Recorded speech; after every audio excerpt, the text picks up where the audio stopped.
Yeah, I feel like that. I feel like there's probably not much that I wouldn't discuss with you, to be fair. Yeah. I feel like we've got a pretty open friendship. Been through quite a bit together. Yeah, for sure. Mm. It's just like whether or not you want 4 other people listening to it. 4 others.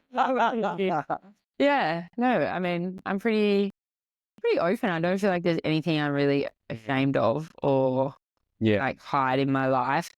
So yeah, I'm happy. I'm actually pretty happy to talk about anything, to be honest. I don't know. Cool. Cool. All right. Well, let's get in. Welcome to, I think you should hear this, a podcast exploring people's journeys of adversity, growth, and self-discovery. For this episode, I'm very excited to have Bardie Somerville with me. She invited me into her home to have this conversation. Bardie is like probably my closest friend. We have the best conversations. And honestly, like we were just saying before, if you recorded any of our chats, it's like in-depth, fully deep podcast episode. Yeah. So I'm glad to have it on video now. Yeah, really excited to have one of our conversations out in the world for people to hear because I think they're useful. Yeah. For sure. So I guess we'll start with like how we met. Yeah. So we actually met on the beach and we randomly got paired up at a community and straight away we hit it off. We just had so many similar things in common. Yeah. And I thought that was like, yeah, it was just weird. We're just like, yep, me too. That was really cool. And then from then on, like we've just been like really close since, had great chats. Yeah. So funny. I remember like when we met, because I actually remember it so clearly when we got paired for Conscious Connection. And I feel like my whole life, not that I completely believe in attachment styles. I think we can kind of be different ones at different times depending on what's going on. But I think I'd always kind of thought of myself as maybe more anxiously attached. And then when I was speaking to you, you were telling me all about avoidance. And I was like, hey, I think I've seen this film before. It's me. Yeah, it's weird when someone rocks up to the beach and puts a mirror in front of you. Yes. Conversation. Yeah. I feel like there's been so much of that during our friendship. Like where I've seen you do something and I've been like maybe triggered or I'm like, hey, what? And it's been literally me. Yeah. Yeah. Yeah, it's full on. It's cool though. It's good to have like friends like that make you think, about anything. They bring stuff up in you that you're like, then you see yourself, in them. Yeah. I feel like our friendship's been really special because I feel like we've been through a lot of different things together and have, even through highs and lows, still continued to have that like, sorry, I literally thought that I did put, it's because it's my grandma. So she comes through. I didn't know that was Yeah, she comes through. Like even our friendship's been really special because we've been through so much, but even through like the highs and lows of it, I think we have continued to relearn about each other and not have so much judgment. Like maybe we might hold judgment or like be like, oh, what's going on in that point? But we continue to allow each other to evolve. Do you think? Yeah. Yeah. Yeah, I feel like we're both doing the work and both coming from different things. So like, obviously we're both learning things about ourselves and changing. And when your friends change, like you already have this perception of them and what they are. And when that changes, it can make you question stuff. And then you're like to have acceptance and non-judgment of like, knowing that you're changing too. So kind of allow that. Yeah. We've definitely, I feel like we've grown a lot over, we've probably been friends for over 12 months now. Yeah. My hair's grown like this much. Yeah. Okay. My hair's grown like this much. It's grown heaps.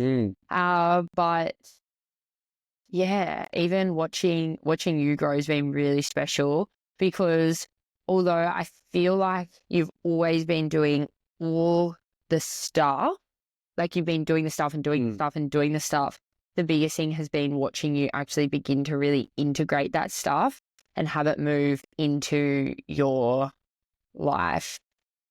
Yeah. Yeah, I definitely like never, I don't know, thought about it that way, but I guess, yeah, I was always like showing up on the Saturday and doing that thing, but like it wasn't really anywhere else other than that. Like, you Yeah. know, it's like an everyday thing. I think Mm. one of the most interesting things, actually, like this is funny because the podcast kind of getting turned on you. For now, I feel like one of the most interesting things for you, because when we first met, you were very much like, oh, I don't have feelings. I'm working on it. So I'm working on it. Like you struggle to feel things, and I think there were times at like the start of our friendship where maybe I would have like a really big emotional outburst, and you'd like be like, so I don't know. You'd be like, okay, yeah, but like, buck up. Whereas I feel, as we've continued to be friends, I've actually watched you connect so much more with yourself. And I actually don't know if you realize how much No, I was like, No, I really feel like you have. And just your ability to sit in emotions with people has developed so much. And to really be present in it, I nearly feel like maybe 12 months ago, it was a lot more challenging for you to sit in something really and be present with someone in that. But now you're so good at it. Like, it's just amazing. It's been really, I think you realize, but it's really true. I guess like it comes down to like the avoidant thing you're talking about. Yeah. So like uncomfortable stuff comes up and you just like disassociate. Oh boy. Yeah. Just like, Yeah. oh yeah, she'll be right. I don't want to feel that emotion to come. Yeah. I don't know. Maybe just like having conversations like this more frequently or with different people. Is practice. Yeah. Yeah. Do you think you have opened yourself up more to your emotions? Like, how do you think that journey's been for you? Definitely last year was like putting in conscious effort for that. Yeah. What did that look like? Hey, whose podcast is this? Yeah. No, I think it's good I think it's good because I think it's something I can comment on as well, because I think we both understand.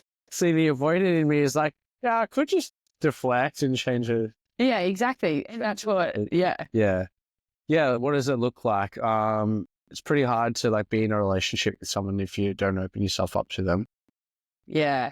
Which is like, yeah, I'm a jet at not opening up. So, yeah, when that, I don't know, like I'm a very independent person. It's so funny. I'm just like, I don't date. Like I just don't do it. And friends send me a reel about this. She like, I thought about getting a dating app and it would ruin my growth and all this sort of shit. Yeah. Yeah, same. That's why they're holding me. Yeah. But realistically, I'm protecting myself from like pain. Yeah. By not, because, you know, if you are in touch with your feelings, that means you're vulnerable. Yeah. So always avoiding that, like, you know, if you don't feel anything, you can't feel pain. Yeah. And then, so at that time, you know, like, opening yourself up to someone, you're opening yourself up to vulnerability, but you're also opening yourself up to the opportunity for happiness and love. Yeah. So yeah, last year I was like, hey, like, well, having that realization, it's like, you're not only protecting yourself, you're also like holding yourself back. So I was like, yeah. well, we better like look into this. And then, yeah, so it's like, that's been a more conscious thing. My ego was definitely like, see, I was right, you fucking idiot. Why did you fucking listen to that, you deep shit? But, still learning and lessons and, still consciously trying to allow myself to feel emotions, because whenever I do awesome things as well, like have really good moments, you don't feel them either. You're just like, Yeah. cool, I can't wait to do that again, rather than feel that again. Yeah. And I don't really allow myself to celebrate wins that often. It's always like, you know, check, all right, now that's baseline, I need to like get up, rather than be like, check it off and go, how good is that, and bask in it for a bit. Yeah. You know, like I hit 200 kilos with a deadlift, and I was like, fuck yeah, that was pretty cool. And then I was like, all right, 220. Like, instead of being like, hey, like I've been working with this for a year and a half. Like that's really Mm. it's just more like, all right, well, can we help me beat it? So Yeah. that's opening yourself up to feeling is more than just feeling good or bad. It's like the whole Yeah. emotion.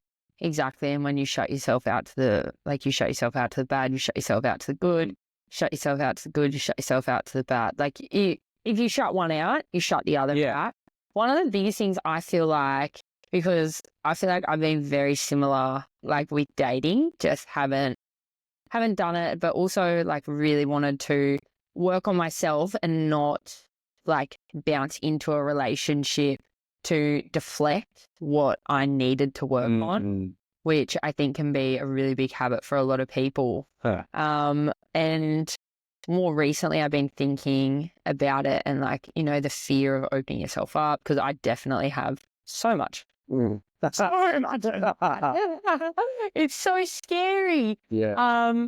But also coming to see that I'm like, I've always thought I was pretty chill, but I feel like I'm actually a bit of a control freak. Like I like to have things my way, and Same. I just feel like my way is good, and I like to know what's going on, and it allows me to feel more in control of my life, because my world hasn't always been safe. So, or had control. or had any control. So then I think if I know in my day what I'm getting up to, blah, blah, blah, then, okay, I'm worried about me in that sense. Then you invite someone else into it and you're inviting in an uncontrollable. And then you open yourself up to, you know, being in a partnership with someone and working with someone, and, you know, they run off their own thing as well. Yeah. So that's, I feel like, a really big challenge. So yes, you're opening yourself up to possibly being hurt and this and that. And unfortunately, with love, it's like you cannot control someone else. Like our emotions and all of these different things, they are in motion. You know, energy in motion. Motion. So that's a really big part that I think is scary, just letting go of that control and trusting, which is hard. I feel that so many people have trust issues now. Yeah. Do you think you have trust issues? Oh, yeah. Yeah. But it's like more than just like trusting someone like relationship wise or like truth. Yeah. It's trusting that someone will show up for you. And, you know, like if I'm like depending on someone, which I never do because like I can't trust anyone. So I wish I had my car keys. Yeah. In the sense that I'm like, oh, like this person's meant to show up for me at this place and time, like, you know, and then they don't do it. Yeah. So like not trusting that people to be there for me, like has been a big thing that's been a lot. And you know, it's like, well, I'll just do everything myself. Yeah. And then again, you close yourself off because You do. Yeah. and it's you know, it's not the hurt of them not like doing the thing you asked them to do, like a task. It's them letting you down, and the hurt of not being, you know, they're prioritizing something over when they said they would. So it's like, well, what? Then it's like, why am I not good enough in choosing the other thing over me? And being like, oh, again, I knew this would happen. Why did I trust myself out there? This is what I know. Like it's familiar to us to have people not show up. So then you feel stupid when you then trust someone. And so it's so challenging. Yeah. I think especially it's been really interesting because for me, like friends like you, Taylor, Matt, like very specific people in my life, I feel like have really shown me what it is to have people show up and what it means to be really loved. And I feel like it's only been because of the friendships I've had in my life and being with people through thick and thin, and like genuinely like watching people go in such bad spots and going in bad spots yourself and still holding that love and seeing that you can move through all those seasons with my friends has really shown me what a relationship should look like and what healthy relationships are, what it's like to have a really honest relationship. And, you know, maybe when you're going through something and someone else is going through something, being like, hey, we're both going through something right now, and being honest about what your capacity is and things like that. And it's a really hard thing to learn, but I feel like it's something even Taylor and I are so good at doing. But very challenging then going into relationships. And I suppose I'm naturally someone, I've been so independent in my life, and so much of being independent comes from not wanting to let anyone help me because I don't trust people to help me. And I just feel like I have to do things really on my own, but also understanding if you don't let people into that space, you're like putting a lid on to what point you can have that emotional intimacy. And emotional intimacy is just so important in relationships. You know, the only reason that we have the friendship we do, and as like Taylor and I have such a deep friendship, the only reason we have that is because, like, oh, I mean, you guys are like literally see me like so bad, like rock bottom, and through so many things. And there's been so many moments like that where I've wanted to shut myself off and haven't wanted to be seen like that. And we'd have a totally different relationship if I didn't show up in a vulnerable way. And it's just that reminder that we get out what we put in. And, you know, so much of the time we want other people to meet us with vulnerability so then we feel safe. Because if you're vulnerable, then I can be vulnerable. And just kind of remembering that we have to meet people in that space as well. And when it comes to connection and you have trauma, that sometimes it's never going to, or not never, but I think there's always going to be those challenges in meeting someone in that space and jumping into the unknown. Because like really our baseline, it's not having honesty, it's not having trust, it's having to rely on yourself and all of these things. You know, I don't even like relying on people because I'm like, oh, what if they think I'm weak or this or that? And also I think from experiencing so much kind of pain and different things in my life, then worrying that, oh, well, what if I'm adding to their plate? And what if they don't have the capacity to set a boundary? Because in my past, I haven't known how to set a boundary. So I worry other people don't know how to set boundaries, and then they'll burn out because they don't set one. Yeah. So it's like so many things.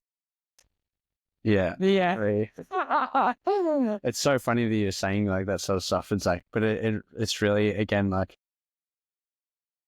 just a reflection of like, that's just like looking at it from our perspective as like worrying about not overloading people because they've got so much on their plate, but it's really like, I wish people did that for us. Yeah. Like we'll be like, can you do this? I'm like, yep, no worries. In my head, I'm like, are you fucking shitting me? I have no time. Like, yeah. But I think that's also like a valuable thing to have consideration for other people because you know how you are, and it makes it easier for other people. Like, I feel like it's also a really big mirror because something I'm really trying to practice is, you know, not saying yes straight away and not taking everything on. So when I'm looking at someone else and going, oh, I need to be mindful that they may not want to do it and they're just saying yes, I'm really looking at myself because I am not always the best at setting boundaries. So I'm actually projecting my own beliefs onto someone else. Yeah, exactly. Yeah. And it's hard for me to trust other people to do it because I can't trust myself to do it. So this is the thing. This is like the mirroring, and it's really important that when we're looking at out into the world and we're being triggered and we're this and we're that and blah, blah, blah, blah, blah, to go, where is that sitting with me? Why is this affecting me? Why is this coming up? And yeah, it's probably started with you. It's something in you. Yeah. And we always turn things out to the world and be like, oh, it's this, but it's coming from somewhere within us. And when we feel like an emotional spike within ourselves, it's always a guide to go deeper into ourselves. Like, what's that communicating to me? Yeah. There's so many like ways I could like want to take this, because I think, you know, it's all within you and we all get it from one person that like connects within us. But before we get to that, as the podcast is, you know, self-discovery and adversity and stuff like that, we're obviously talking about some topics which most people, or a lot of people, would not get to that level of depth in their lives because they're not able to meet themselves there. But a lot of the time, you know, it doesn't get hard enough for people to have to do the deep work, which is awesome. That's a luxury. Yeah, but it's also, I actually, the more I go on my journey, I feel it is the greatest privilege to, it sounds so bad to say, but like one of my greatest gifts is actually my struggle and the things that I've been through, the darkness I've walked through, because like who I've been able to become and the things I've been, like the wisdom I feel like I've been open to has been really such a privilege. And I feel like there's things that I've seen and experienced that are so terrible, and I wouldn't, like, it's not that I would wish it on anyone, gosh no, but I feel like there's things that I really understand or that I'm learning about our time here that is really special, and my gratitude for life like genuinely deepens because of those things. Yeah.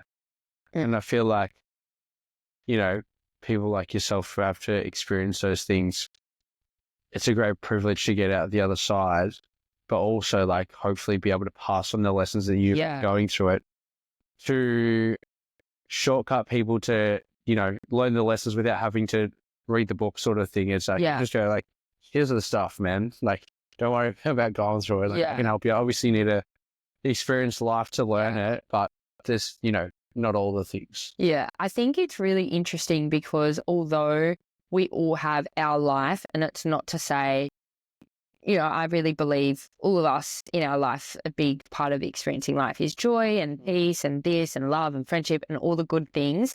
But I believe what we learn in our life and the gifts of our life are given to us, but they're not for us. And when we walk our path, the things we learn are to be shared. I really don't believe that you can never walk the path for someone else, and you cannot necessarily open someone's eyes to what they haven't seen, but we are also connected that Sorry. That's fine. We're also connected that we're made to really share, and there's purpose in that connection. Like, it's really important. I don't know how to put it, but I think as like the community is the world.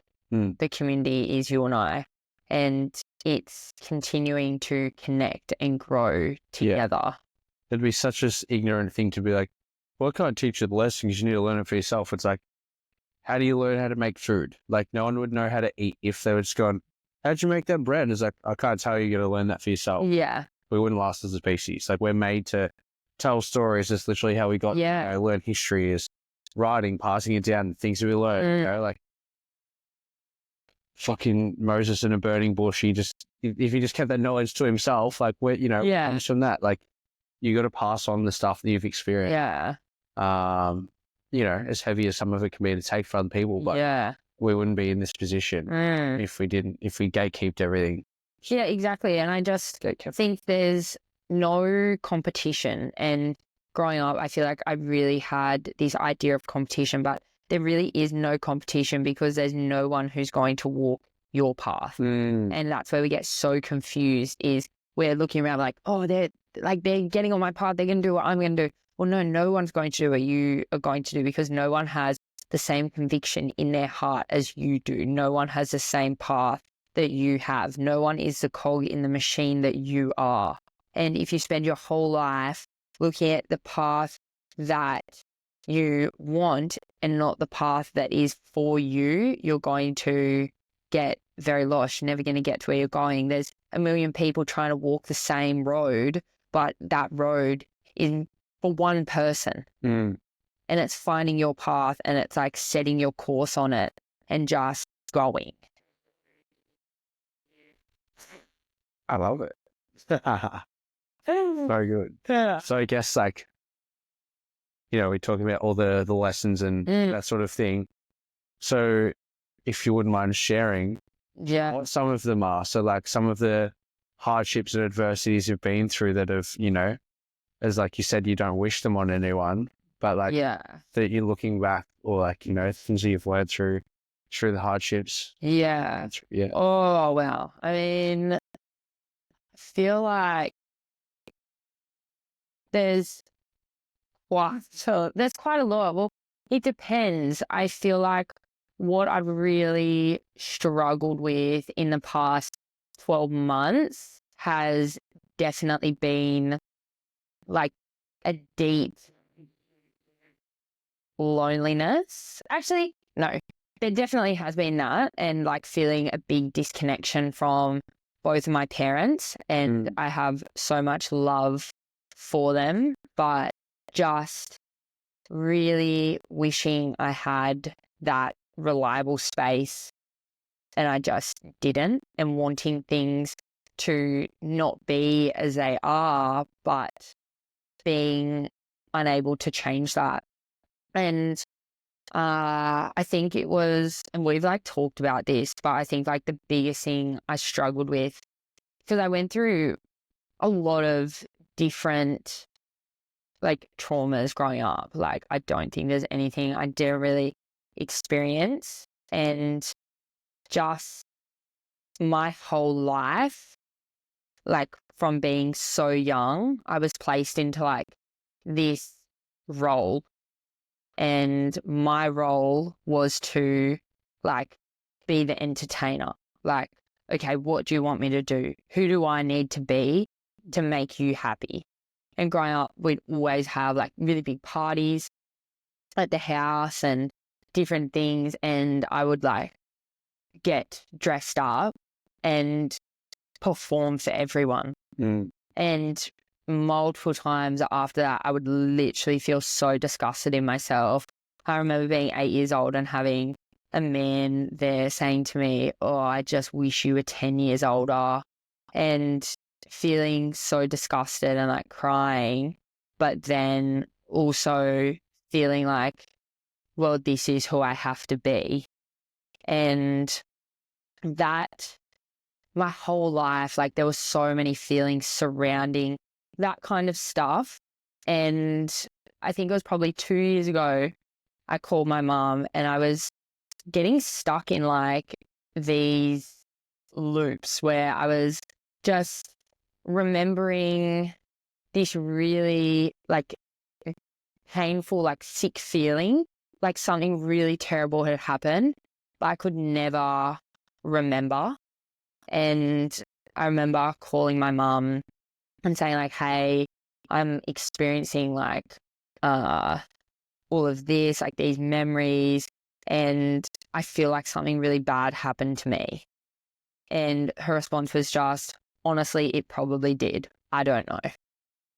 But that, like, yeah, maybe if I could turn back time, I would have done things differently, but I can't. And that's how, like, what do you, like, Happens. yeah, like shit happens. And I was like, yeah. And like, that was about 2 years ago. And I'd been kind of going in that space, like, since I was quite young.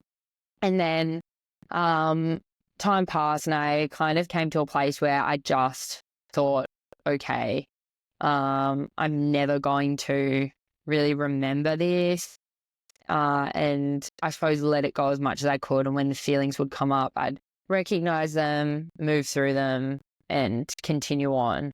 Like, there's so much stuff that I've experienced in life that come up, and I'm triggered by in life. It's like a part of life, and I'm very lucky that I live in a time where I've had access to tools to help me through that. And then it was last year, I can't remember right in this moment what it was that happened, but I actually remembered I had all of these memories resurface, and I think like I was 8 years old, and I'd been abused by a group of men.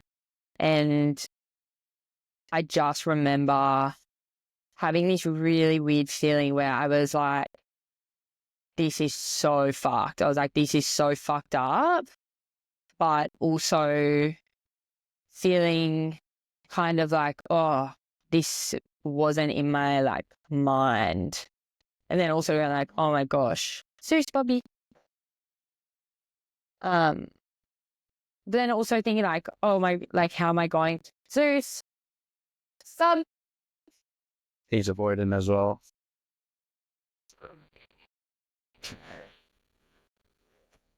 Hey, you will go out. But yeah, then also being like, okay, now I have to navigate this. And then it was like when this happened, I then had like one of these people reach out to me, and I spoke about it through my family, and it was like became this whole thing. But as soon as it came up, it was just like crushed. And it was like, okay, we don't speak about this. And By your family. yeah. And it was very much like, okay, bad, like put a lid on it. And I then went on this really big journey of being like, I don't want to live my life as a hateful person. And what does it look like to really forgive? Like, what does it look like to forgive someone to the depth that I'm okay with this and I can move on with my life? Because I'm such a strong believer in that no matter what happens in our lives, no matter what traumatic events there are, that's a moment in time, and you don't need to spend your whole life living from that space. And I didn't want to continue giving my power and my life away to people that were hurting so badly themselves. And I feel like for pretty much all of last year, I was really working through that. And I think, yeah, I think that was really hard. Like, there's no lying. That was so hard. And I still come now in and out of that. And there's certain things that I need people in my space to help me kind of work through. But one of the biggest things that I took away from all of that and kind of going on that journey of what does forgiveness even look like is looking at my circumstances now and looking at the people who are a part of these events and understanding that if I continue to live and operate from a space of pain, then we become an abuser, if not to other people, then to ourselves. And understanding that pain doesn't come from nowhere. And it's not to say that things are okay, but there has to be a space where we break the cycle, and there has to be a space where it really does end. And really looking at, we live in a time, like there's so many people struggling, but we live in a time where there is so much access to resources that at any point you can begin understanding something, learning the psychology of something, like receiving help from a mental health service, going to a community. And I feel like what really inspires me is not continuing the pattern and really healing for my bloodline. And maybe like we can't control other people. Maybe I'll never be able to help them or reach them or whatever. But if I can work on myself, if I can help myself, if I get the opportunity to have kids one day, like to watch them have a different experience to what I've had, and that would be like my greatest joy. And it's so true, but I don't want to live my life defined by the things that have happened. And that's not me. That's not my spirit. I'm not the box that people put me in, and nobody is. And when you begin, and it's not like you say that to yourself and it's like, oh, integrated. Yeah, I'm not that box. It's so much work, and it's really leaning into, well, what do I value? And really looking at how I wear masks as an adult to like keep up that idea of being an entertainer, like wanting to make everyone happy, even if it makes me feel like, as an adult, there's times where I feel I'm the entertainer and I leave feeling drained or disgusting. And I don't want to do that. I don't want to continue being my own abuser as an adult. Like, I'm an adult now, and I say that all the time to myself. I go, I'm an adult now. Yeah. Yeah. Yeah, that's like, I've got so many questions, but Yeah. just like on that last one, I've definitely seen that at times, and I'm like, it feels like you are obviously a very like happy and upbeat person, but it feels like you're trying to make everyone else happy. Yeah. Like, it's like, come on, like, Yeah. good time. It's like, it feels like you don't need to do it. Like, I don't know, like, it's fucking awesome. Like, at run club or whatever, and you're like up and about, and everyone like picks up on your vibe, and it's like, it shouldn't feel like an obligation that you have to do. Exactly. And I think the more time I spend learning about myself, the less I feel the need to step into that. And it's not to say that like, I am a really bubbly person. I love having fun and all of these things, but I feel sometimes I feel expected like that to be.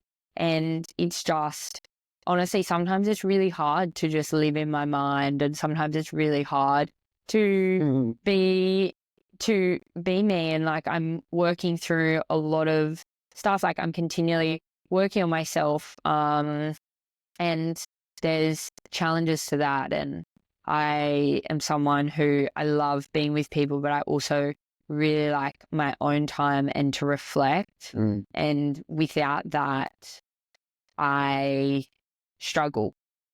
But I'm also realizing now, especially this year, is I don't actually need to entertain every person that comes into my life. And I think I'm starting to meet more people and have those really deep connections where I spend time with them and I'm like, oh, I leave feeling really good instead of feeling like really like just drained and tired, and I then have to go and be by myself to then recharge, to then go and like spend my energy out into the world. But there's people you can spend time with and like it lifts you up.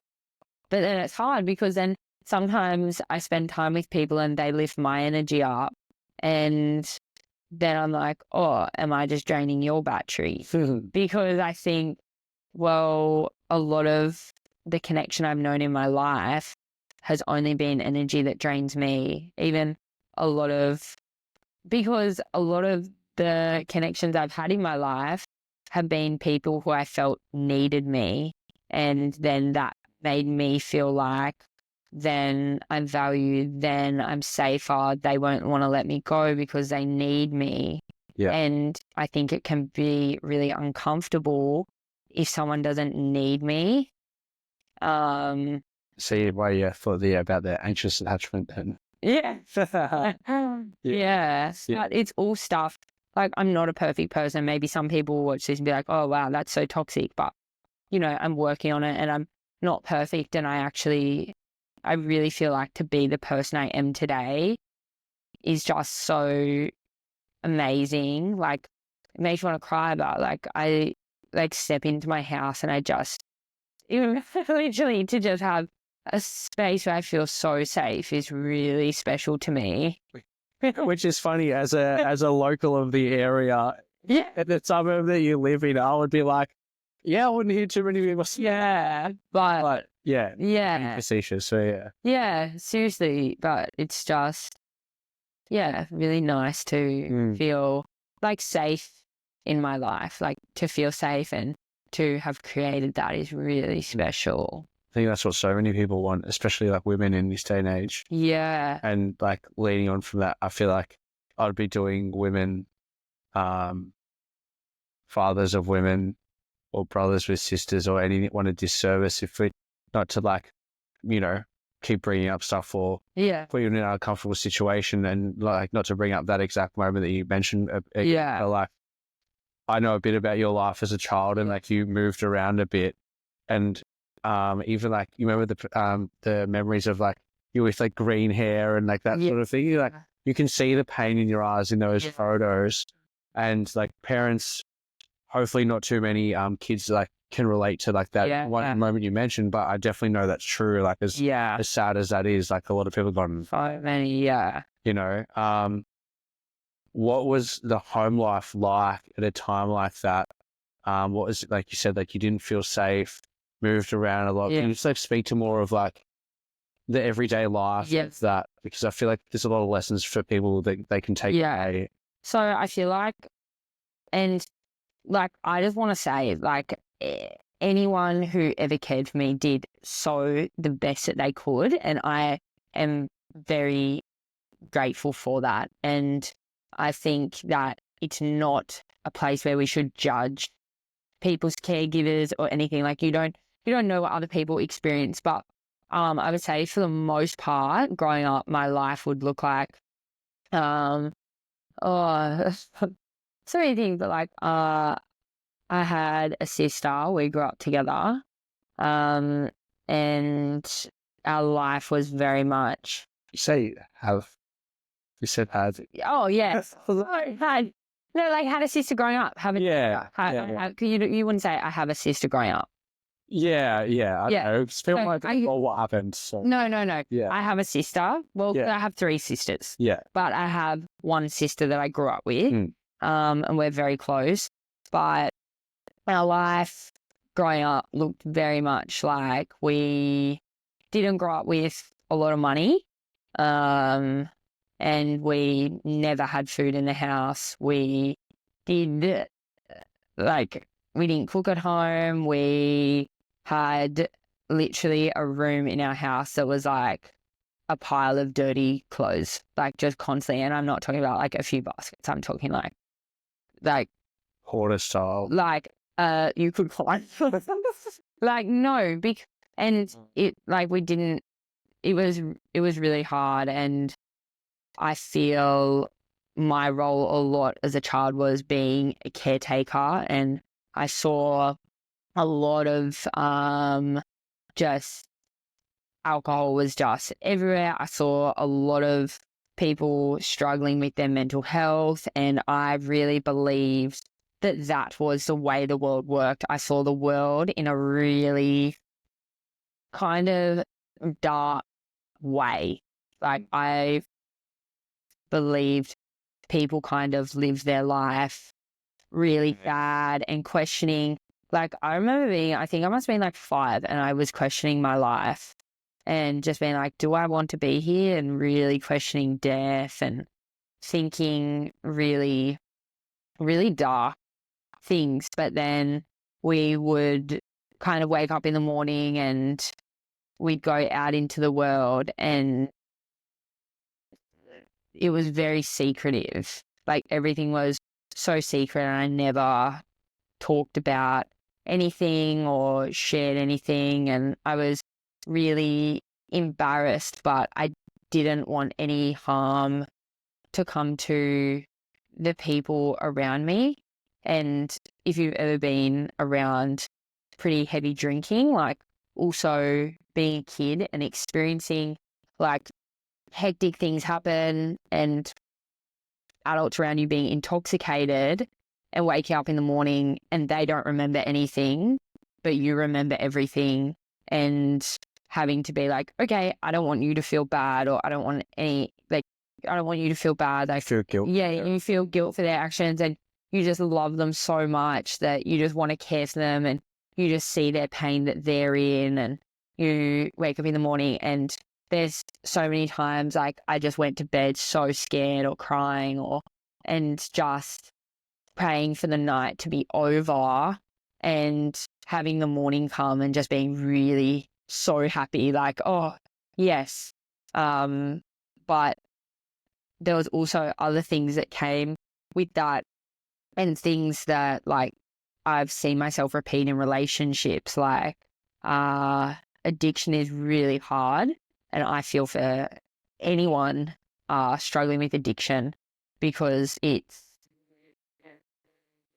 really is a disease, and watching people try and go through detox, and that is so challenging, like emotionally, just in every way. And I remember anyone who I've been with going through a detox, just like the person they become going through that is like, it's hard, because you're like, I don't, this, it's, it's like, it's not just, 12 hours of intoxication. It's like the whole time around the clock of like really intense emotional stuff. And as a child and as an adult, really challenging, because like I'm like, as a kid, like, what do I know about detox? I don't know anything about it. Yeah. Seriously, it's like, yeah, really hard, really, really hard.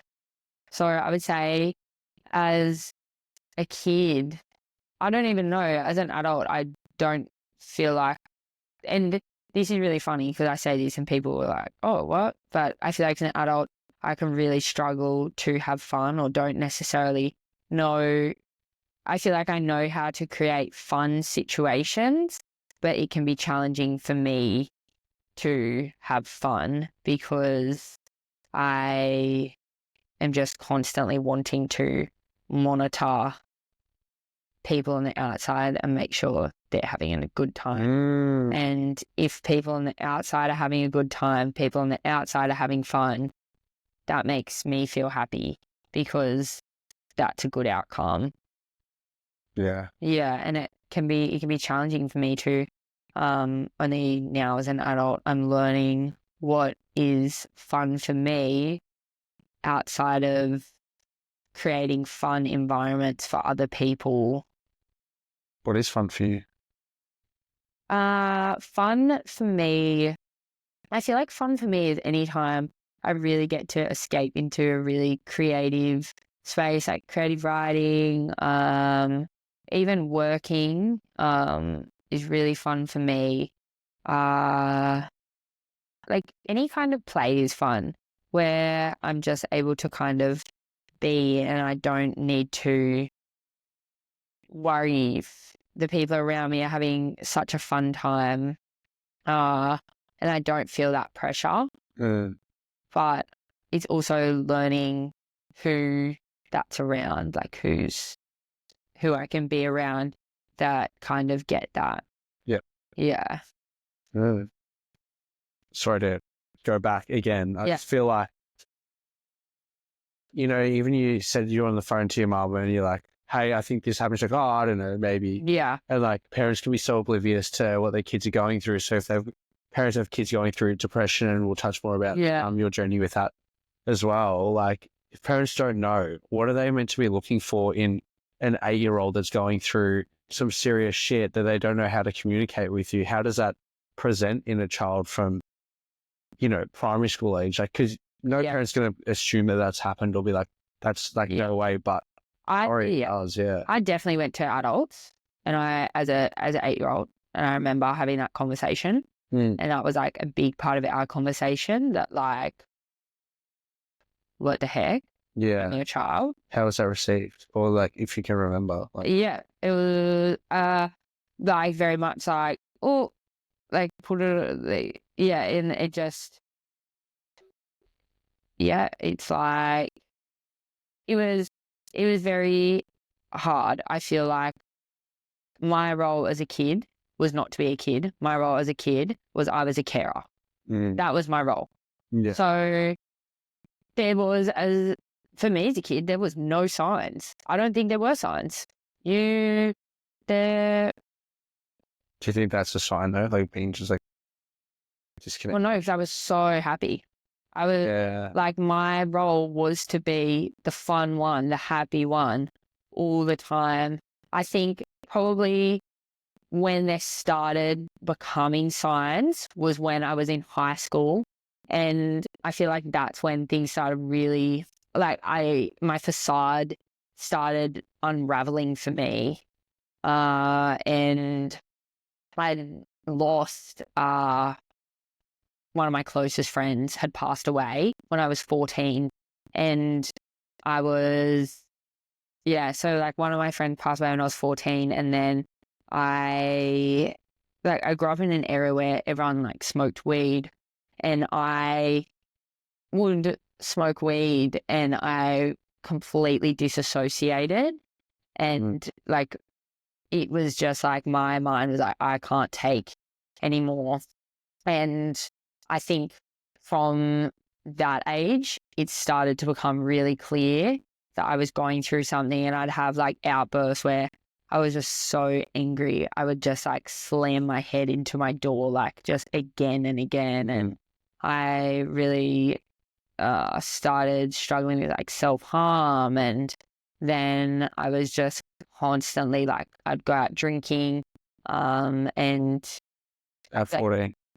yeah, I would say the first time I got drunk, I was probably 12. No, first time I got drunk, I was probably around, that same age. Yeah. So all of this stuff like just started like really going on top of each other. But I was just such a good time. And like people loved drinking with me because I was so crazy, and like, you know, I'd bring out like a crazy side in other people, and they were like, "What?" Yeah.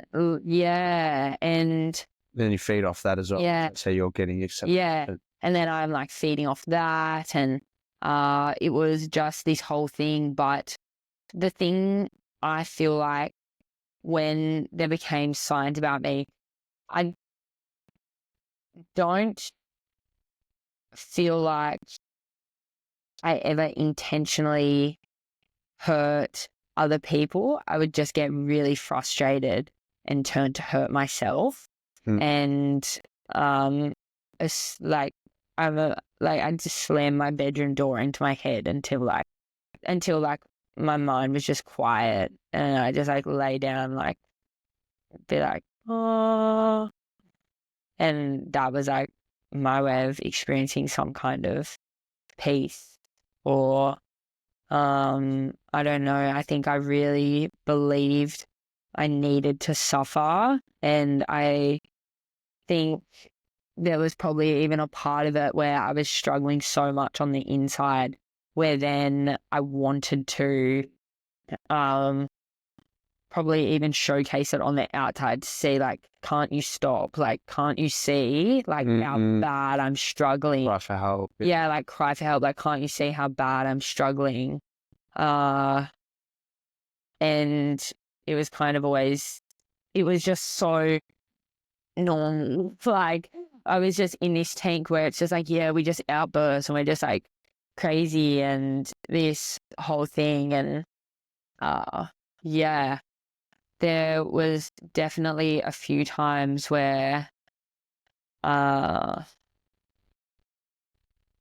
don't know, there was definitely a few times where there were conversations about the space I was in high school, but With mum, like where like I'd fallen into like self-harm and things like that, and she found out, and I like remember those moments, and it was just like, oh, like, what are you doing? And in my mind, I was like, this is what I know. Like, what do you want me to do? Yeah. What I know? Like, yeah, like, yeah, like, what do you want me to do? This is what I know. Like, this is how I know how to deal with my stuff. Yeah. And yeah, I don't know. I started seeing a psychologist when I was like 14. I was on medication from when I was like 16. And yeah, it was just such a whole thing. But then at the same time, I don't even know how much the people I went to high school saw of that, because so many of my friends also like came from like difficult home lives, and it's like we grew up in an area a bit like that. So yeah, it was normal. Like that was my normal reality. Yeah. And it wasn't until I moved, to Sydney when I was 18 that I kind of started being like, oh, I think I've got like some like big problems. And by that time, I'd already been like drinking for a really long time, and yeah, it was just a whole thing. How do you find, this is another one, like I'm really interested to see how this can, like I know this will benefit people hearing, like just this conversation in general. Yeah. There's a lot of talk about, and I know we've spoken about the medication and also like psychologists, stuff like that, because alternative methods are very popular, but also like there's education for a reason. What impact do they have on you, like the psychologists and the medication? Yeah. I mean, I feel like I've tried genuinely everything, like every single thing that there is. As a young person going on medication, I never thought of it. I didn't even I didn't even think about it. I went on medication, and I'd seen a lot of people on medication my whole life, so I just thought that was very normal. So I just took it, and I think for a while it helped, maybe. I'm not sure. I was still very depressed. I think I have been on medication twice in my life. The first time I was on medication, I think it was like 16. I think it was 16. It's hard to remember. 16, and then I think it was until I was like 19. Yeah. Or 20, around then. And that was my first time. So that's quite a long time on medication. And I just wanted, like, I was still so depressed when I came off, and I was like, well, I don't think this is doing anything. And after that, I honestly thought I would never go on medication again. And I really, in that point in my life, the best thing I did was actually group therapy. Really powerful, because I think for the first time I was able to see other people, young people my age, unpacking very similar issues to me, and I felt really seen in that. And like, that was hands down, I'll forever say, one of the most impactful things I did. Group therapy is really important. And what does that look like a session? So a session like that, I think it ran for maybe 8 weeks or something. And each week we would meet, and we would like unpack different things together.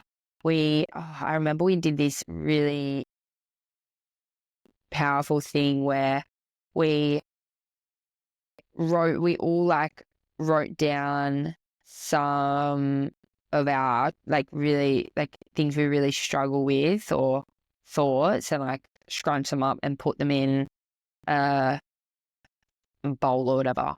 And we then went around and read each other's out, like our negative self-beliefs or whatever they were. And it was very hard. And I remember having mind read out what I'd said about myself, and like no one knew it was me, but as a group we unpacked these and like what that person would be feeling. And I think feeling seen in that and unpacking that with a group and being like, whoever it is in this group who said that, like just giving love to that and kind of beginning to rewire my thoughts. And I think working with a group was really important to rewire my mind and my thoughts and watch people. Like there was a boy in the group who was like in year 12 and he was really struggling with anger like I did when I was in high school. And although I didn't struggle with it anymore, like seeing that in him and then like also helping him work through that was really, I began to it was just really incredible to see people work together in that way because I hadn't seen it. Yeah. And see like hurt become healing was really special. And I just continued to work on myself. And I said, I was like, you know, I'll never go on medication again. And then I moved down to Melbourne and I moved by myself, went through like really hard breakup, went through a surgery. My granddad, who was literally my dad growing up, was diagnosed with cancer again. I was just super disconnected from my communities, started a new job, like just had like won the bridge and felt hated by everyone, like just so many things. And I became like really depressed, like really like super suicidal. And I knew that because I was doing all the things like exercising, eating well, like blah, blah, blah, blah, blah, like doing everything. And I was like, okay, this is like, I'm really worried for myself. And I went to the doctor and just said that. I was like, we talked about everything I was doing, blah, blah, blah, blah. And I was doing everything. And I was just like, I'm like really worried that I'm not like going to get through, like I'm not in a good place. Yeah. And it was a very last resort thing. And I actually believe like it saved my life. And I still remember, I felt like I hadn't felt joy for a really long time. And I remember driving, because I was living in the north, but driving home from a south side session. And I remember feeling like just the tiniest bit of joy. And I like just cried because I was like, oh my gosh, maybe like I'm going to get better. And then I stayed on it for a little bit while I continued to build up the things in my life that I felt I needed to support myself. And then I came off it. But it was also like I worked with my doctor to choose, like the medication I went on was it was a new one, and it actually worked by building up the melatonin in your brain that gets really depleted when you're depressed. And it had like no side effects coming off. But I feel like going back to the topic of medication, I just wish that we had way more information. I wish people understood. I wish people understood that when they put something in their bodies, what that's doing, and that we were really looking at someone's whole life before we're medicating someone. You know, obviously there's so many different situations, but, you know, I've seen people start a medication and maybe not even know like if it has addictive properties, and then maybe wanting to come off it and just feeling like they can't, or you know, going on medication but not then having any resources or tools to change the things in your life to help yourself. So then you go up again, Mm. and then I'll go up again, and then I'll go up again. And I think when we talk about mental health, we really need to be having a really holistic look at that so that we are giving people the best opportunity to actually thrive in their lives, not just survive. And I believe one of the biggest things we face now is that people are just so alone and really feel alone in their experience and lost, and there's so much trauma. And if someone can feel seen for who they are, if they can feel accepted and loved and be reminded of their humanity and whatever that looks like is okay, then you actually give people a glimpse into their future. Hi. Yeah. It's really hard. I wouldn't change anything about my life, and I think that because of the life I've had, it makes me really so grateful for the little things in life, and it's made me really value the things that I do. Like, I really value connection. I really value like friends and family, and if you could have everything in the world, like, the time I'm talking about, no, but when I'm talking about, even people think money is the best thing ever, like this. It's like money is important, and I've lived without money, I've lived with money, and it's definitely like, It's better with money, yeah. No, but if you have enough money to just live, like money, if you have money, stressing about money is the worst. Yeah. And like going to bed every night wondering how, like having 20 cents for a week, having no money in the bank, like, wondering like, where am I going to get food? Like blah, blah, blah, blah, blah. It is the worst. Like, it is so stressful, and that is such a big barrier. But having money will fix that stress, but it won't fix your life, and it won't give you happiness. It won't fulfill you. And like that time in my life where I was struggling so much when I moved to Melbourne, like I just won the bridge. Like I had money, but like I felt like I had completely lost everything else. So I think that was a really big insight for me, especially growing up not with money. Yeah, I definitely wouldn't change anything in my life. Like the lows have definitely just made me appreciate everything so much. And yeah, you learn big things when you're buried. But yeah. I want to gloss over the bridge because I think I should mention what it is for people. Yeah. Just being cautious of time. Yeah. But there's a couple. How long have we been going? An hour and a bit. Yeah. But there's a few things I want to cover in that time, and I think like the bridge was massive for you. Obviously, like not many people win a bloody reality TV show and have the opportunity to move states, buy a house, that sort of thing. That's really awesome. That's great.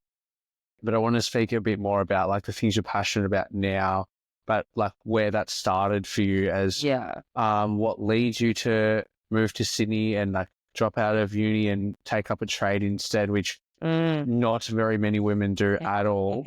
And then that's, you're 18 at the time, that's when you said you started realizing there's something going on depressed. So you're managing a change of city, career, you've dropped out of uni, it's like, where's my future? You've already got the other stuff going on, you've got childhood trauma, like you've got all this shit going on. Yeah. Like what is that like? And I've been having this conversation with a guy today, like you just finished a retreat. Yeah. And he's a tradie who's at Chippy as well. Yeah. And he was like, you know, like being an apprentice and you're trying to learn a job, you're earning fuck all, you're getting abused because you don't know anything by the guys who are meant to be teaching you. But then you add all that other stuff we've just covered on top, like, and then also being a woman and like the stuff that we've spoken about that you've dealt with, even it just being in Melbourne. Yeah, if you could elaborate on that part for us, is like the dauntingness, even just like your first day walking onto a site and then a couple of challenges you've had. Yeah. Yeah. I mean, I got into construction because I was at uni at the time and I'd been doing bar work, didn't enjoy it. And my dad, I wasn't raised with him, but he lived in Sydney and he offered me a job for the company he was working for as a labourer. And I thought like, why not? And just thought I'd have a crack. And I walked on site the first day and before I got out of the car. And it's really weird. It's many people may have experienced it, but like, you know, having your dad pick you up and you haven't had a relationship with him until you're 18, 18, and he's picking you up to then go to work and like, you know, calling someone dad that you don't know. It's pretty crazy. And he just said to me, mate, just remember to wear your thick skin today. And I was like, what the heck? But it was, so many different things happening in that point in time. Like that's where my dad and I really built a connection. Like we really built a bond and got to know each other.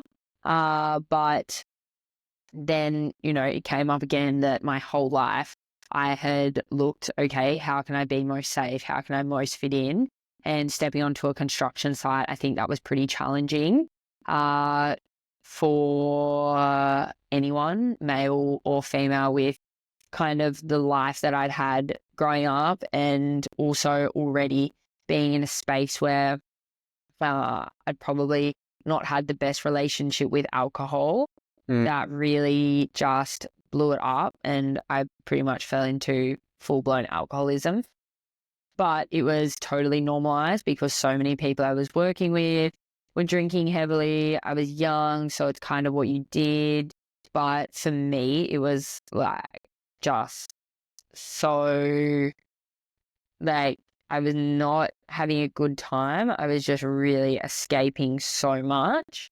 And it was the duality of my time in construction has been really interesting because it's been part of some of my biggest struggles.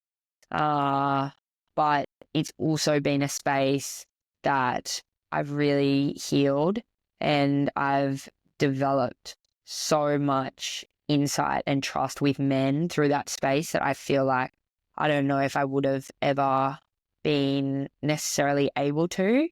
And seeing the reality of the what a lot of men in that industry face is really scary. Knowing what I experienced in that industry with my mental health and becoming just so depressed and drinking so heavily that I ended up attempting to take my own life. Like that is just so full on, but it's not out of the reality of what construction is. And, you know, every second day we lose a construction worker to suicide. A construction worker is 6 times more likely to take their own life in Australia than they are to pass away from an on-site accident. And every day you go into work, you do things for safety, you wear your safety glasses, you wear this, you wear that, you sign that. And there's just not that stuff for your mental health. And I just see and have seen so many people really hurting, and that's male and female. I haven't worked with a lot of women. I know a lot of women through Instagram and things like that who struggle, but for the most, it's been men. And although they struggle, that's kind of not where it ends. It's like they struggle, but then there's all these layers to how they mask it. And then there's all these layers to the fact that they don't know how to even check in with themselves. They don't know how to communicate it. And a lot of people don't realize kind of how bad they're struggling. Like, you stay in a struggle so long, it's familiar to you. And I don't know if a lot of people know how to get out of that. So studying construction was super random, but has been one of the most incredible things to happen. Like, you know, that led me to even going on the bridge. That's been what's allowed me to move states, to renovate my house, to, you know, I moved down to Melbourne. My job fell through the day that I moved. I was like, oh, what am I going to do? What am I going to do? And the next day I had an interview. I started the day after. Yeah. Like, that's the beauty of construction. Yeah. And yeah, it's just, I don't know. My time, I feel like I'm at this space in my life where I love people, and I really do. Like, I love people, and I feel like I've seen a side of the world that's really ugly, but I feel through my own journey, I know that it could have been so easy to go the other way. And all it takes sometimes is one person or one experience to kind of just shift you that little bit. And I really believe it is such a big part of my journey to help people just shift their course that little bit. And if I can do that, I actually believe that's my life purpose. As much as I talk about, you know, I don't want to be like forcing myself to be this jester or this happy person, but that's not what it is. Like, my heart is really with people and seeing them grow, and that's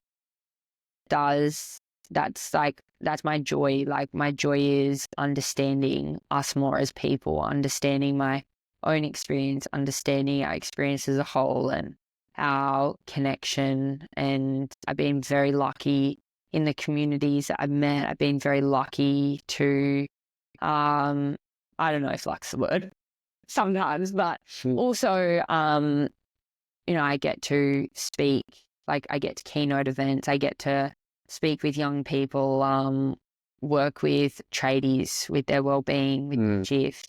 I just feel like I haven't been put on my path for no reason, and I haven't been shown the things I've been shown for no reason. And if I'm not to go on and like help light the way, then what's the point? Yeah. I want to know if there is a person that you said that may shift. It could just be one person, one experience. What was the one experience or person for you, if you have one?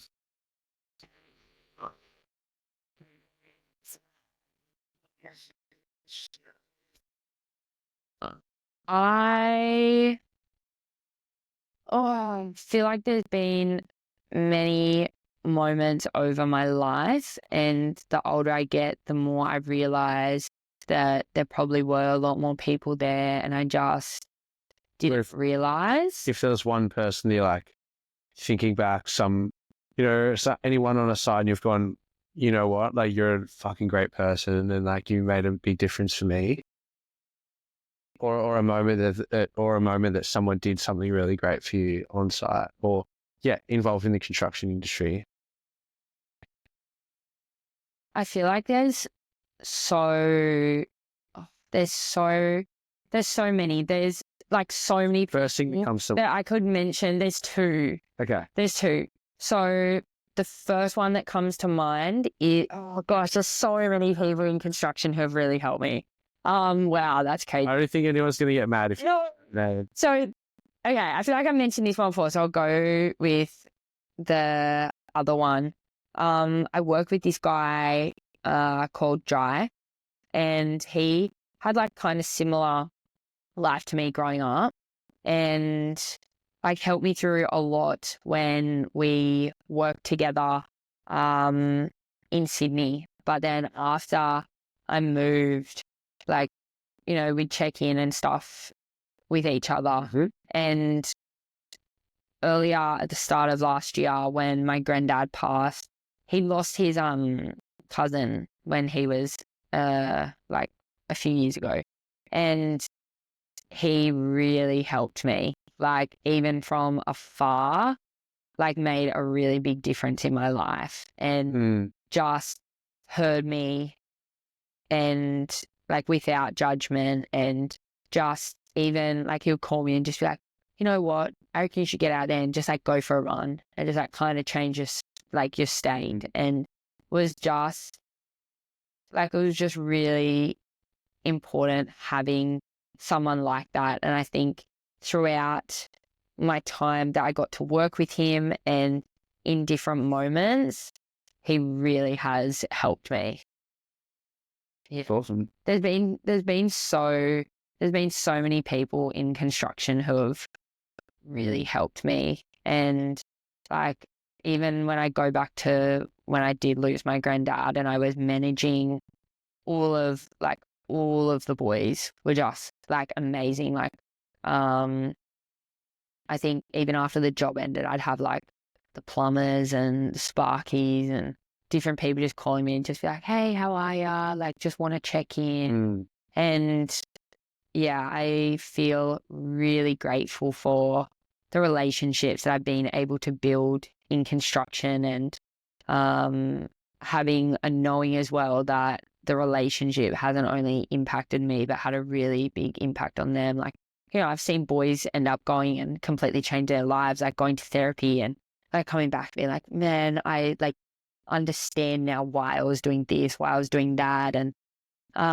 it's just amazing what happens when you step into a space with vulnerability. And every day that I step into work and I step on site, I see it as a really great opportunity to connect with people. And I know, like, I wasn't put in the spaces I've been put in to be the same. I've been put in the spaces I've been put in to build something different, to create something different.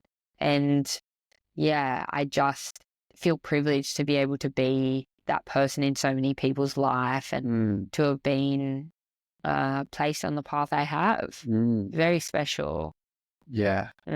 I think it's been a very big 12 months for you, and there's been some times like definitely had some, you know, big chats, phone calls, but also some like awesome stuff, and finding new people, whether that's in life or in the church, and that's where I want to lead to next. Yeah. Like, so many things that we've spoken about, you know, it's like why you should be here, what's your purpose, like, you know, like, I don't know if it's luck, like, you know, I think we both, you know, like you said before, and I just looked up, it's like, yeah, well, like, it's God. Yeah. So I would love to hear about your relationship with God and where that started. Oh, wow.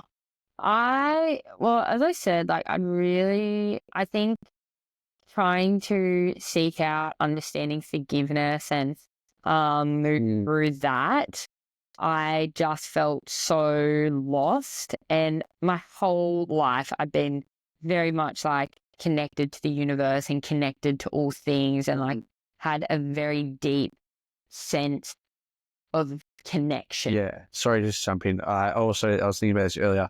I'd love to hear about you also, like with finding God almost. Yeah, well, you did like when we spoke, denouncing the spiritual stuff. And you hear, you know, the worlds we're in and friends we have. Yeah. Like, this is like such a big thing. Oh, yeah. If you could touch on that as well. Sorry for jumping in. No, that's fine. It's very hard because I believe, like, it's so hard because I always was like, oh, we're all like talking about the same thing, but then it's like, oh, aren't we, blah, blah, blah.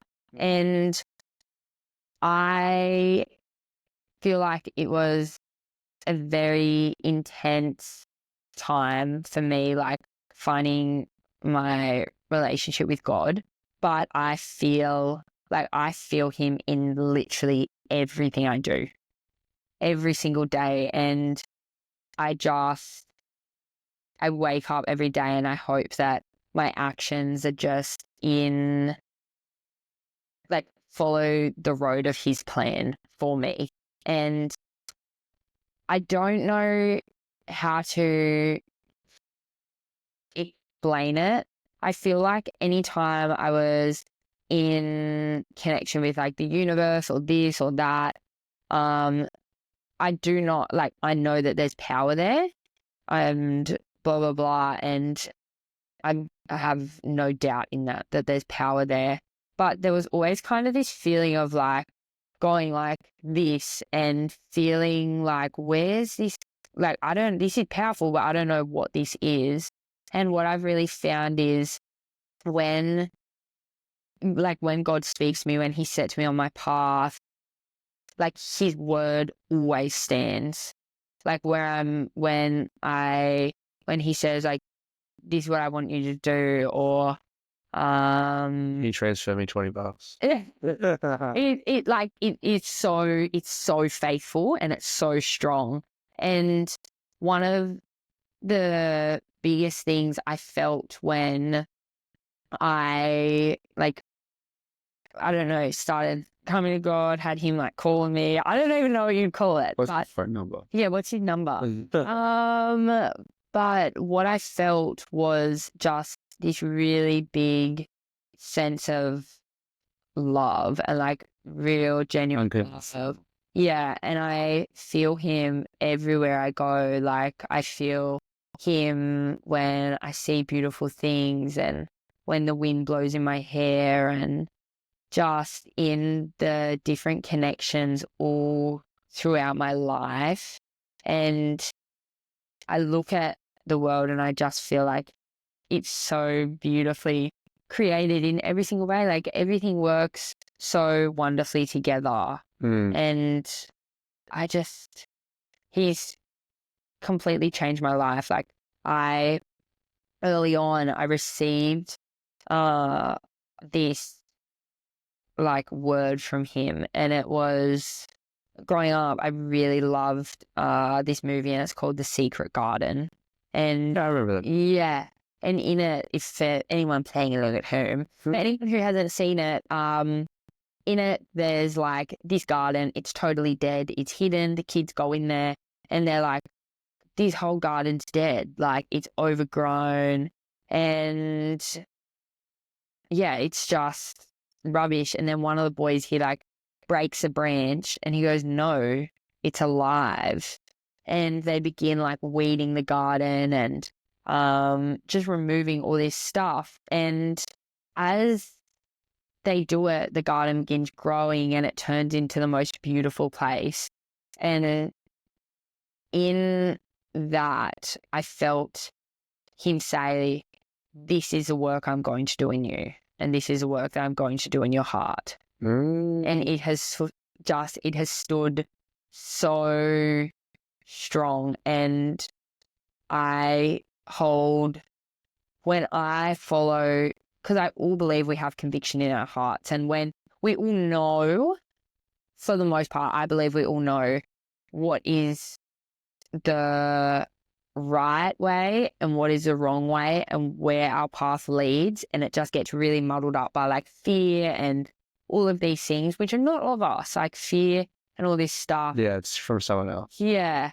And it's like when we really follow that is such a true promise to the path that he's laid out before us. And it's really, really challenging, I find, because I think there's just so much stuff that's been thrown onto this idea of God, and people want to make it this really religious thing. But at the end of the day, God lives in all of us. God lives in everything, and it is this, he doesn't want anything but like your heart and to have a relationship with you to fulfill in your life the promises he's made. And I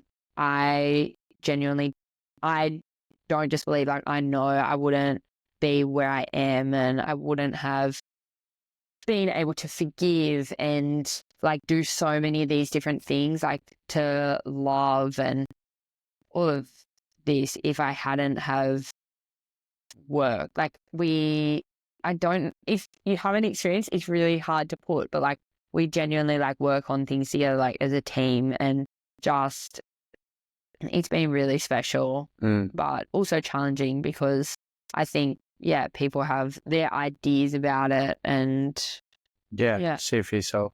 Yeah. How has your relationship with God and finding God impacted your relationship with, or like dealing with the passing of Bumpy? Because I know that was like a super, super tough thing for you last year, but also like you had tough times last year as well, but like also the time you felt God.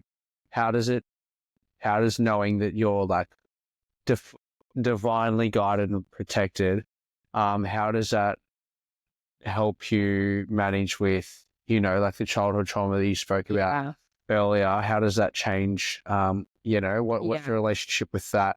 And also, how does it change your relationship with, I guess, like, I don't know, like empathy for people, or like when you meet someone, you see, like when you realize, oh, there's God in them as well, even if they're like, you might, we're near Frankston, we see some people with some demons in them, but God's in there as well. So how does that, it might give you more patience with those people. 100%. But how for those, all those situations? Sorry. Oh, all those situations. Well, like in the Bible, it says that He will turn all darkness into light. And it doesn't matter if you make the wrong choice or make like something's really tough. He will always turn it into a lesson for us. He will always bring darkness into light. And I've seen Him do it again and again and again, even when there's been times where I know that maybe I shouldn't do something, and then I like do it. And He just like brings me back, and He's like, okay, this is what we're going to learn from that. Yeah. I just feel like I bounce back so much better in like being able to move through things. I feel like also, it's just so much of this darkness into light. I don't know how much you know about the book of Job. Luke told me to read it so many times. The book of Job was like the first book I read, and it is like, I was reading that and I was like, whoa, Job is spitting fire. Like, yes, I understand, brother. What he's like, it's a whole situation. You have to read it. But in it, God, like they speak about that there is a place where silver goes to get refined, and there is a mine where silver is refined, and it's away from the eyes of birds of prey and all of these things. And it's talking about when silver is refined, the places where precious stones are found, it is a dark place. And it is a place where only those precious things are found. And to know that when you're being put under this pressure, when you're taken away from the light, that you are being prepared. And I really feel that, and I believe that. And I just know that there are no accidents, and it's just everything works so beautifully together. It's just like how we breathe out, the trees breathe in, and then we breathe in what they're putting out. And I think it's really important that we look at the things that we think of as being so normal and understand that normality is a miracle in itself. And just as the things in the world work so perfectly and beautifully, so do our paths. And everything is so deeply connected. And when you understand that God is never against you, but he's always working with you. Your life will change.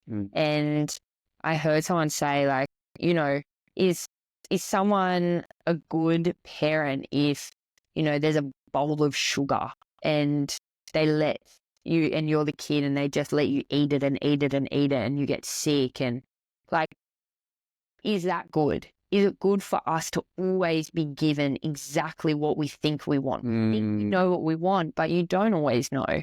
And it's important that we're put into darkness, that we do get deprived, that all of these things happen, that we're faced with challenges, because it enriches our lives. It allows us to appreciate. If there is no challenge, if we had, you know, a God that just let us sit at a table and eat a bowl of sugar, then what is that? Yeah. So I'm not going to say it hasn't been challenging. I'm not going to say that, you know, walking with God makes my life like completely pain-free and easy. If anything, it makes my life a lot more challenging, but it brings such deep meaning and purpose. And I am after that relationship. And I put like my blinders on. It's like, well, I don't want to know how everyone sees him. I don't want to know that. I'm not interested in that. And I don't even want people to be interested in like what my relationship is with him. It's about you and your relationship. Yeah. And as soon as you begin like chasing someone else's relationship with him, or, you know, trying to make it something it's not, that's like the moment that you're losing yourself. Yeah, it's just like, well, what is that? It's like, be here, be in life, be on that walk, be exactly where you've been placed, and listen to that conviction, like listen to your heart. Yeah. Love that. Well, got a couple minutes. Yeah. And there's a couple things that I want to talk about still. Actually, so many. If I could change my flight to later, I would. But I didn't get insurance, so we ain't doing that. But all right, we've come to where we are now. You've had a lot of stuff. Yeah, but like, where do we go from here?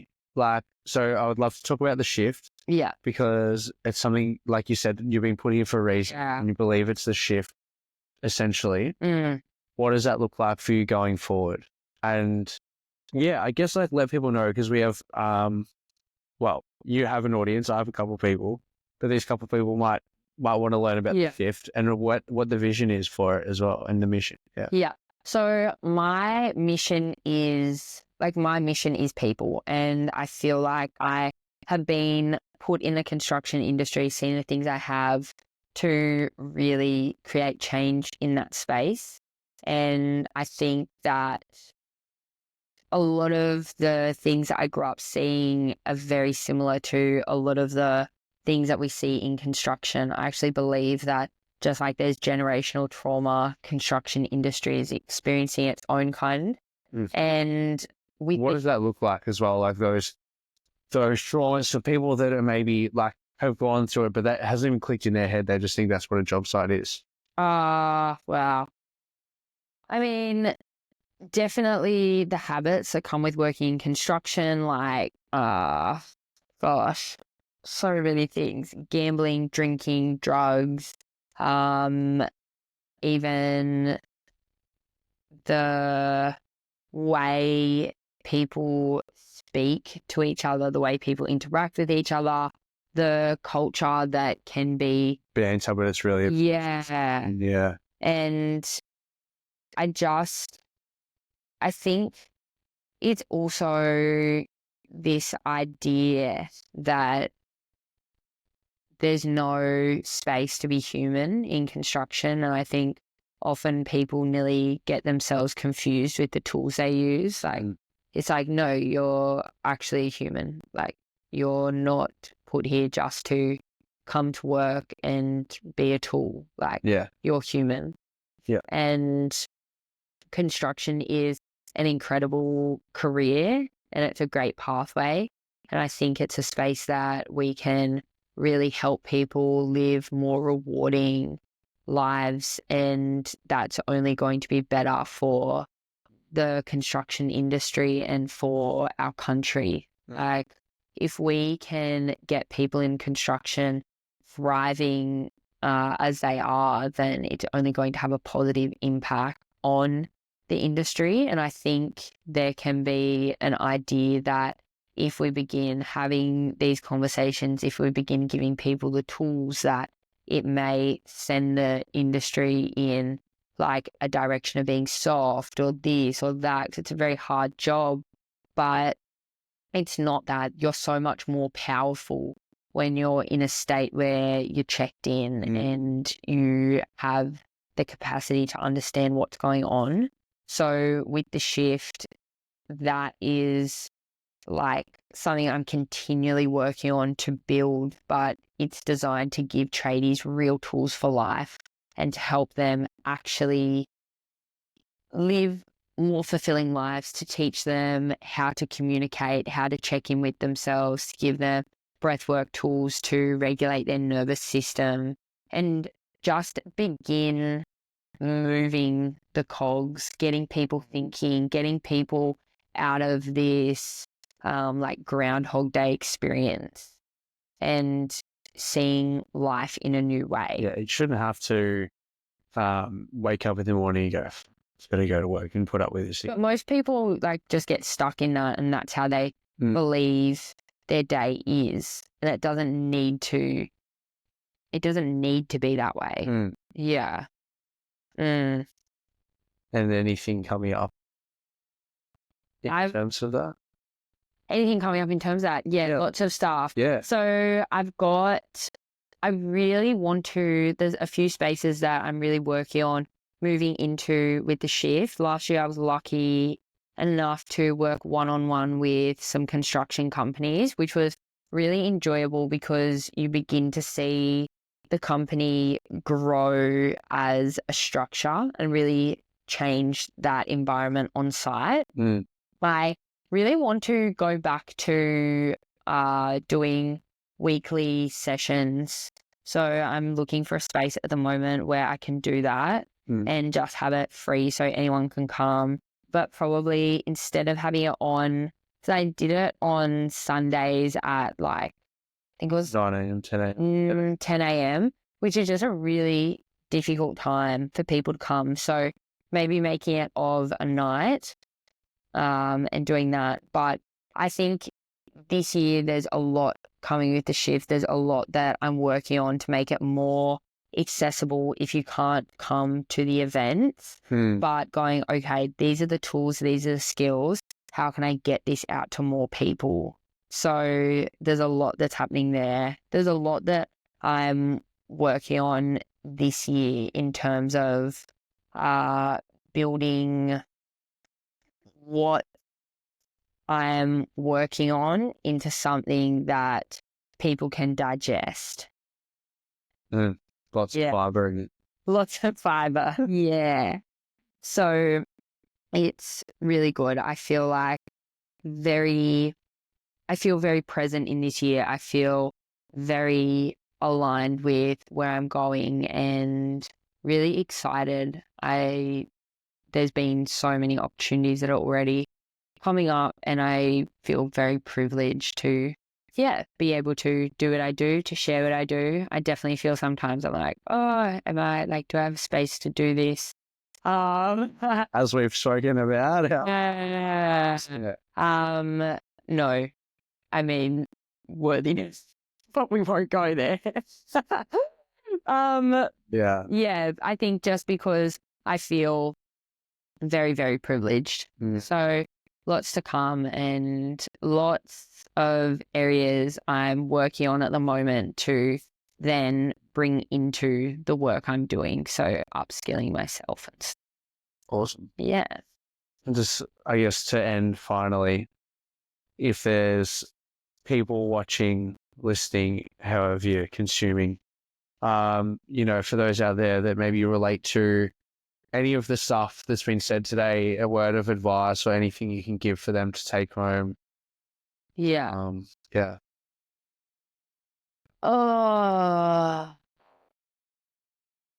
wow. It's really hard because I don't feel like there is one answer to the journey, and I think that you need to walk the path as it's presented to you. But I would say to listen to that voice, like listen to your heart and go after the things in life that bring you through joy. And if you can't figure that out, if you haven't experienced that for a long time, just begin figuring out where makes you feel a little bit better and a little bit safer, and understanding it's not always the easy thing to do. I would also say get yourself amongst community, get yourself learning, understanding, break the habit of being yourself, change your environment. It's like there's so many things I would say, but just know that I feel like the familiar you is not you. The familiar you is everything that you've learned you are. So you need to get unfamiliar with yourself to truly find yourself. We read that in a book somewhere. A couple key takeaways for me. I feel like for people watching, I think communication is so big. And not always is it going to be received by the people that you want it to most. From what you spoke about, and you said you address the issue with people and sweeping it under the rug. And it's like finding community and that sort of being able to communicate it with other people. Like you said, you found the group therapy. Yeah. Huge. And that all that is communicating with the right environment. Yeah. And then it's in the workplace, being able to communicate with you mentioned like Jai and like having finding the right people, they're there, they're around. You just have to be vulnerable and communicate and talk and reach out. And if you're a boss, if you're also a parent, and you don't want this happening to other people, you don't want to see someone else go through that sort of thing. Communicate with your kids, communicate with your employees, communicate with your mates. Like, you see someone having a shit day on Sunday, go, I'm pretty hungover. Like, bro, it's Wednesday. What's going on? Like, and don't be like, oh, big night last night, mate. Be like, are you okay? Like, communicate properly. And it's like, the big thing is it's okay to not be okay and reach out and ask mates. Like, actually consciously put in effort to check if they're okay. Not go, are you all right? Yeah, man, I'm sweet. And they go, oh, well, I asked. Like, genuinely have care, love, and curiosity. Curiosity without judgment. Without judgment. Like, actually, care about the response you get from people. And you don't have to give them advice or help them. Just be there. Yeah. It's really good. And understanding, like, a lot of the time when people may want to share with us that they've probably been carrying what they've been carrying a long time, and sometimes they just want ears to listen and they're not after advice. And if you're to check in on your mates, check in on the people around you, and if you are doing that, just being aware of where you're doing it, the space you're doing it in, not like checking in on someone in front of like 10 other people. Oh, you're right. Like, just being aware of that stuff. And if you're struggling yourself, just really knowing that you're not alone. I think you should hear this.